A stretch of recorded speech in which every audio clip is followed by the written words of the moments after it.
नमस्कार मित्रमैत्रिणींनो, पाहूयात पुढील भाग.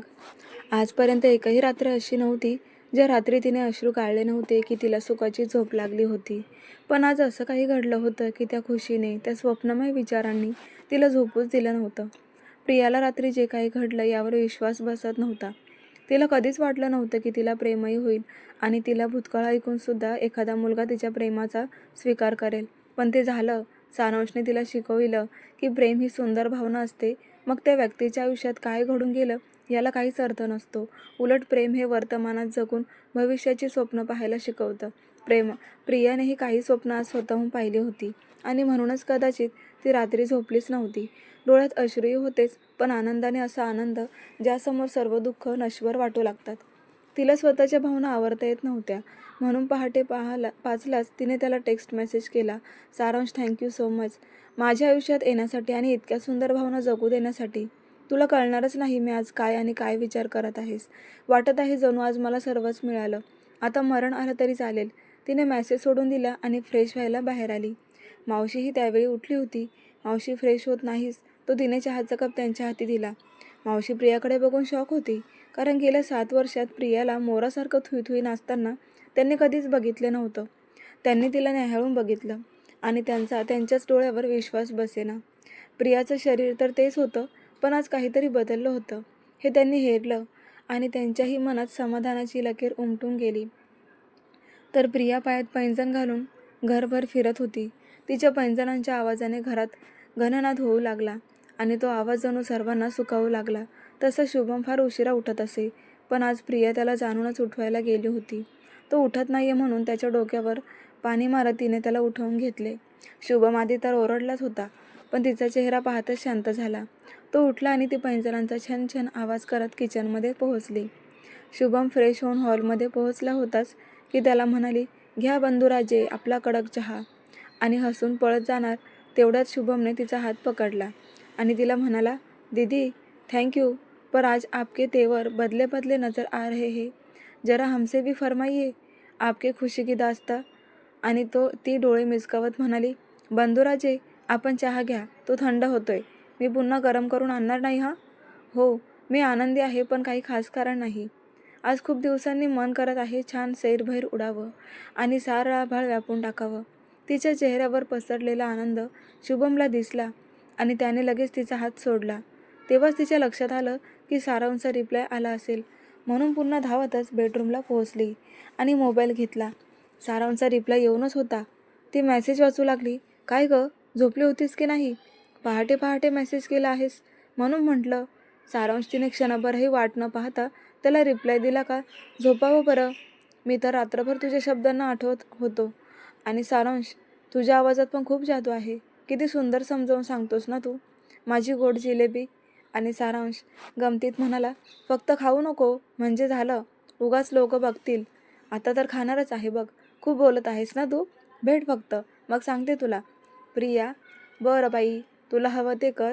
आणि माझ्याही आयुष्यातला फार सुंदर दिवस होता तो. फक्त फरक एवढाच की काल मी समाधानाने झोपलो. जेव्हापासून तुझा नकार ऐकला होता तेव्हापासून फक्त विचारच करत असायचो. त्यामुळे काल निवांत झोप लागली. Thank you so much sweet heart for these wonderful moments and love you so much. सारांश, चल झूठा. प्रिया, सच्ची. तेरी कसम, आज तू समोर असती ना तर घट्ट मिठी मारली असती आणि काही क्षण तुझ्यातच हरवलं असतो. सारांश, बरं बरं सारांश साहेब, आणखी काही काही नाही, फक्त मिठी हवी, मिळेल ना? सारांश बोलत असतो. हो मिळेल ना, पण मार. हवंय बरं, आधी मार दे मग मिठी दे. आता ठीक ठीक आहे ना? चूप बस, खूप चावट झाला आहेस. हां सारांश, तुम्ही खपवून घेणार नाही. आता कसंही असो तुझंच आहे. काय माहीत कसा आलास. ते पण खूप लकी दिवस होता जेव्हा तू आयुष्यात आलास. मन पाखरू झालं क्षणात. अणूंचा आकाशी मी उडाले. जादू केलीस कशी तू अशी मी ना आता माझे राहिले वा अप्रतिम. खूप सुंदर. तुलाही कविता येतात? नाही रे, फक्त वाचली होती कुठेतरी. तुझा विचार आला आणि सहज मनातून बाहेर आल्या बघ. खरंच तू काय आहेस माझ्यासाठी नाही कळणार तुला. ते तर आहेच, मग मी मिळणार ना. मिठी, चूप बस. अगदीच शहाणा झाला आहेस बघ. तुझ्याशी बोलण्याच्या नादात माझे काम अडकून जातात. मीही वेड्यासारखी तुझ्याशीच बोलत असते. चल bye, love you so much. Priya, आधी ऐक मग जा. मला कॉल कर आज.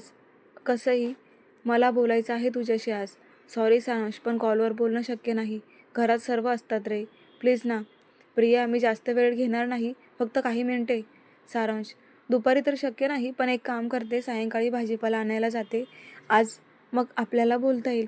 शिवाय तुला त्यावेळी सुट्टी झालेली असेल, तेव्हाच बोलू. तुला चालेल ना? हो चालेल, मी वाट पाहीन. बाय म्हणत प्रियानेही फोन ठेवला आणि आपल्या कामाला लागली. तर सारांशही ऑफिसला जायची तयारी करू लागला. प्रियाच्या चेहऱ्यावरून आज आनंद क्षणभर हरवला नव्हता. म्हणूनच कदाचित आज सर्व घर आनंदाने न्हाऊन निघालं होतं. आज प्रत्येक गोष्ट ती आनंदाने करत होती. सायंकाळी कॉल करायचा ह्या विचाराने तिच्या मनात लाडू फुटू लागले होते.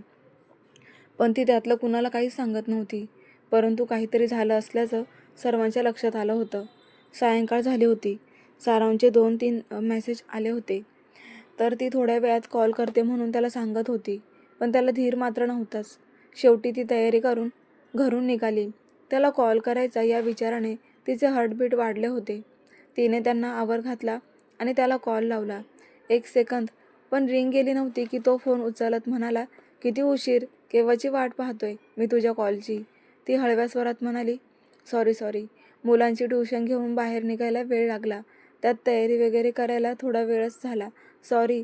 तो काहीसा शांत होत म्हणाला, ए प्रिया, थांब क्षणभर, एक शब्दही बोलू नको. त्याला अचानक काय झालं तिला कळेना. तोही समोरून काहीच बोलत नव्हता. सुमारे 20-30 सेकंद वाट पाहिल्यावर तीच म्हणाली, काय रे, काय झालं? सारांश रोमॅन्टिक होत म्हणाला, काही नाही, तुझी पैंजण किती सुंदर आवाज आहे ना. तिचा तोच मनात साठवून घेत होतो. म्हटलं क्षणभर ऐकू दे. प्रिया त्याच्यावर हसत म्हणाली, काहीही असतं तुझं, वेडाच आहेस. आणि तो चान्स मारत म्हणाला, तुझ्याच प्रेमात. बाय द वे डिअर, तुझा आवाजही फार गोड आहे. काल रात्रभर रडत होतीस ना, तेव्हा मला समजलं नाही. पण आता इतका गोड हसू आल्यावर कळतंय की त्या पैंजणात इतकी मिठास कुठून आली. ती पुन्हा हसत म्हणाली, किती फ्लर्ट करशील शहाण्या. आता तर कबुलीही दिली प्रेमाची, आणखी किती लाजवणार आहेस. तो नाटक करत म्हणाला, अच्छा जी, मनात आलं तेच तर म्हणालो. तर म्हणे फ्लर्ट करतोय. आता एखाद्याचा आवाज इतका सुंदर असेल तर आपण काय करणार. मला तर सतत ऐकावंसं वाटत आहे. आणि ती गमतीत म्हणाली, पुरे हां, लाडात येऊ नकोस. आता सांग, कोणतं काम होतं की तू कॉल करायला लावलास. सारांश हसत म्हणाला, मी केव्हा म्हटलं माझं काम होतं. मला फक्त तुझ्याशी बोलायचं होतं म्हणून कॉल कर म्हणालो होतो. आता मस्त वाटत आहे बघ बोलून. प्रेयसीचे पहिले आय लव्ह यू तिच्या ओठांतून ऐकण्याची मज्जाच वेगळी. ती थोडी घाबरत म्हणाली, ए नाही हां, इथे लोक आहेत, खूप उगाच कुणी ऐकलं तर. सकाळपासून खूप रोमॅन्टिक होत आहेस, भेटू दे मग दाखवतेस. आणि तो हसत म्हणाला, काय दाखवणार बरं. आणि प्रिया रागात म्हणाली, माझा हिसका. दोघेही क्षणभर तसेच हसत होते. तेवढ्यात तीच म्हणाली, बरं ऐक ना, मागची जी कविता टाकलीस त्यावर प्रेक्षक खूप सॅड फील करत होते. त्यांचं मन मोहरून जाईल अशी एखादी कविता लिही ना. पुन्हा तो खेचत म्हणाला, त्यांचं की तुझं मन. आणि ती हसत म्हणाली, माझंच समज, पण लिही माझ्यासाठी, फक्त माझ्यासाठी. बरं ऐक, चल मी भाजीपाला घेते ने रात्री बोलू, बाय. सारांशने बाय म्हणताच तिने फोन ठेवला आणि पुन्हा आपल्या कामात व्यस्त झाली. भाजीपाला आणून स्वयंपाक आवरेपर्यंत तिला 10 वाजले होते. तर जेवण करून बेडवर पडायला 11 झाले. तिने मोबाईल चेक केला, त्याचा मेसेज आला नव्हता. म्हणून नेट ऑन करून तिने ॲप ओपन केला. त्यावर त्याचं नोटिफिकेशन होतं आणि खरंच त्याने कविता टाकली होती. कवितेचं नाव होतं, मैफिलीत माझ्या. भीती माझी या पियाची जागली या मैफिलीत, शब्दात माझ्या शोधुनी नजरा करतील तुला कैद. मी मोजूनी शब्द बोलतो, गंध कुठून आला हवेत. संगीतमय झाली ही मैफिल, चर्चा तुझीच बोल बोलात. शब्दांची ही जादू माझी, त्यात तुलाच सारे पाहतात. चेहऱ्यावर आव्हानात गुपित शोधतात हळूच. मीही झालोय गाफील क्षणभर उल्लेख चर्चेत तुझा ऐकुनी. मनात लपून ठेवी येईल त्या छटा शोधल्या तरी कुणी. रंग भरता भरता मैफिलीत माझाच रंग का उडाला. हसू लागले रसिक सारे, सुरात माझी या सूर तुझा. कुठे जुळला ओठांवर नाव तुझे येता. मी मैफिल त्याग केली, शब्द रंगविले जरी मी. होते तरी हे वाट तुझी का झाली. राग आला क्षणभर तुझा मी मैफिल सजवता. तू रंग कसे त्यात भरले मग आठवताच तुझे गोड हसू. माझे मलाच उत्तर मिळाले, मी सोडले आता मैफिलीत धुंद होणे. तू असतेस इथे मग तिथे तरी का जाणे, शोधता मनीच माझ्या गीत तुझं. जणू कित्येक मैफिली बहरतात मनाने, कविता वाचताच प्रिया त्याला म्हणाली, खूप सुंदर असं वाटत हरवून जावं तुझ्यात. पण कधी कधी भीती वाटते रे, तू एकटीलाच वाटेवर सोडून गेलास तर. आणि तो उत्तर देत म्हणाला, तुझी भीती अगदी साहजिक आहे, पण याचं उत्तर मी प्रियकर म्हणून नाही तर लेखक म्हणून देईल.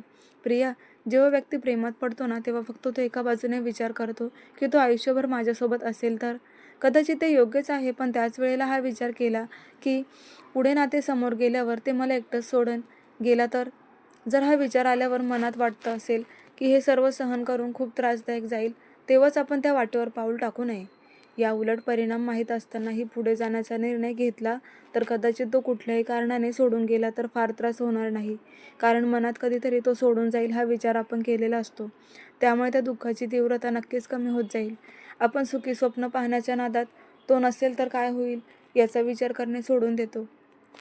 स्वाभाविकतः हा विचार देखील नकोसा होऊन जातो, पण या विचारातच बरेच उपाय सापडत जातात. व्यक्तीला जेव्हा एखादी गोष्ट हवी असते, तेव्हा तो साम, दाम, दंडभेद करून ती गोष्ट मिळवतोच आणि आपणही त्या क्षणात हरवून जातो. त्यावेळी ते सर्व आपल्याला फार सुंदर वाटतं. पण सोडून गेला तर? तेव्हा हाही विचार नेहमी सोबत असावा की जर तो सोडून गेला तर मी जास्त दुःख करून घेणार नाही. उलट जे मिळालं त्यात समाधान मानेल. आणि जसं तू म्हणतेस तशी भीती असेलच तर कधीच प्रेमात पडू नये. कदाचित आपण एकटेही तेवढेच आनंदात राहू शकतो. प्रिया, एक गंमत म्हणून सांगू? जगातले सर्व लोक सांगतात की प्रेम करू नये, ते वाईट असतं. पण सर्वच लोक प्रेम करतात, कारण त्यांना वाटतं की हे सर्व आपण बदलू शकतो. तो प्रयत्न करणं म्हणजेच खरं प्रेम शोधणं. आणि नाही बदलले तर ते आपल्या अनुभवावरून सांगतात की प्रेम चुकीचं असतं. तरीही पुढची पिढी त्यांचं बोलणं ऐकून ठरवत नाही की प्रेम चुकीचं असतं. उलट ते अनुभव घेतात. पुन्हा एक गोष्ट मला जाणवते की प्रेम करताना किंवा ते क्षण जगताना दोघेही सोबत असतात. पण तुटलं की मात्र कधीतरी सुंदर क्षण होते हे विसरून जाऊन फक्त ते सोडून गेले याच क्षणात कैद होऊन जातात. मान्य आहे की ते चुकीचे वागले असतील, पण आपलं प्रेम तर खरं होतं ना. मग त्याला चुकीचं ठरवून आपल्या आयुष्यात का कायम दुःख घेऊन बसावे? उलट मला आनंद वाटतो की ते सोडून गेलेत. कारण उद्या जाऊन आपण सर्वांच्या विरुद्ध जाऊन लग्न केलं आणि नंतर त्याने सोडलं तर कदाचित आयुष्यात काहीच उरणार नाही. मग ती गोष्ट आता झाली ह्याचा आनंद व्हायला हवा. कारण लग्नाआधी असं काही घडलं तर एक नवीन सुरुवात करता येते, पण लग्नानंतर झालं तर जणू सर्वच वाटा बंद होतात. माझ्यासाठी प्रेम फक्त सुंदर क्षण आहेत.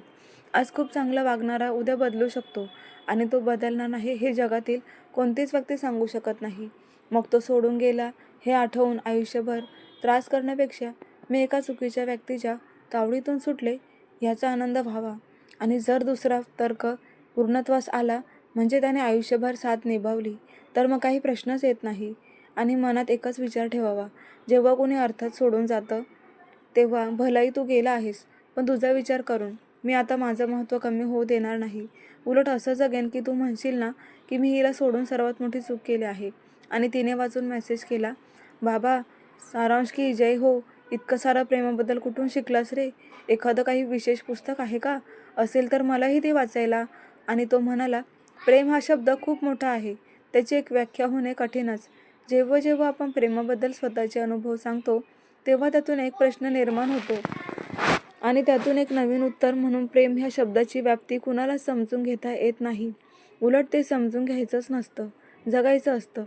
कारण माणूस चुकीचा असला तरी अनुभव मिळतील आणि योग्य असेल तर आयुष्यभराची साथ. प्रेमात काहीच मिळत नाही असं कधीच होऊ शकत नाही. म्हणून कधीतरी एकदा नक्कीच प्रेमात पडावं. त्यांच्यासारखे सुंदर क्षण कुठेच मिळत नाही. मग अंत कसाही असू दे, पण सुरुवात कायमच प्रत्येकाच्या मनात घर करून जाते. त्या क्षणांसाठी तरी एकदा पडून पाहावं प्रेमात. कारण दुःखाचा विचार करून जर प्रेमात पडलो नाही तर कदाचित खूप काही हरवून बसू.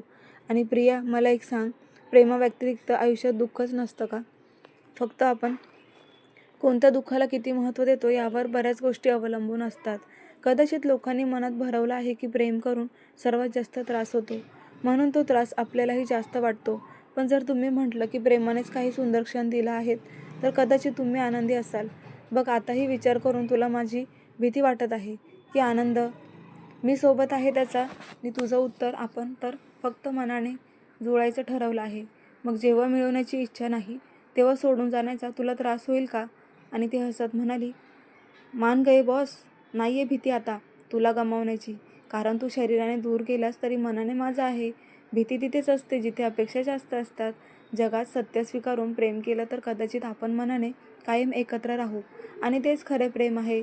माणसं आपल्या प्रकृतीप्रमाणे सोडून जातात, पण त्यातून काय चांगलं घ्यावं आणि काय सोडून द्यावं हे आपणच ठरवायचं असतं. मान्य आहे की तो सोडून गेला, पण तो म्हणजे आयुष्य नाही, उलट चुकीच्या मनापासून वाचले, यात आनंदच आहे. प्रेम असो की अरेंज मॅरेज, माणूस बदलतो. फक्त फरक एवढाच की लग्नानंतर 2 कुटुंब जुळून असल्याने नातं सहज तोडता येत नाही, तर प्रेमामध्ये 2 व्यक्ती असल्याने नातं सहज तोडता येतं. मग ते कोणी तोडलं याला महत्त्व नसतं. दुःख सुखाचा खेळ नेहमी सुरू राहील, पण जो स्वतःला सावरून घेईल तोच या खेळात नेहमी जिंकेल, ज्याला लोक जीवन म्हणतात. आणि सारांश हसत म्हणाला, बघ माझा प्रभाव इतक्या लवकर पडेल तुझ्यावर असं वाटलं नव्हतं. सारांचा मेसेज ऐकून दोघेही हसू लागले होते. पण एक गोष्ट प्रियाने हेरली होती. प्रेमात पडताना 2 व्यक्ती स्वतः आनंदाने नातं समोर नेतात. तेव्हा कुणी एक सोडून गेलं तर दोष त्याला देत बसू नये. उलट जे मिळालं ते आपलंच मानून समोर जावं. अनुभवातूनच उत्तम जीवन शिकायला मिळतं आणि माणसं ओळखता येतात, जेणेकरून त्या चुका पुढे टाळता येतील. हेच जीवन आहे. मिल जाती है अक्सर दर्द भरी रातें, सुखों की खोज में फिर भी अहमियत प्रयासे, की या क्या कभी कम नहीं होती. सारांशने प्रियाला खूप साथ दिली. आता पाहूया त्यांची पुढील वाटचाल कशी असेल पुढच्या पार्टमध्ये. पण कमेंट करायला विसरू नका आजचा भाग कसा वाटला ते. आणि नवीन असाल तर फक्त कहाणी वाचून पळू नका. सबस्क्राईब करायला विसरू नका. धन्यवाद.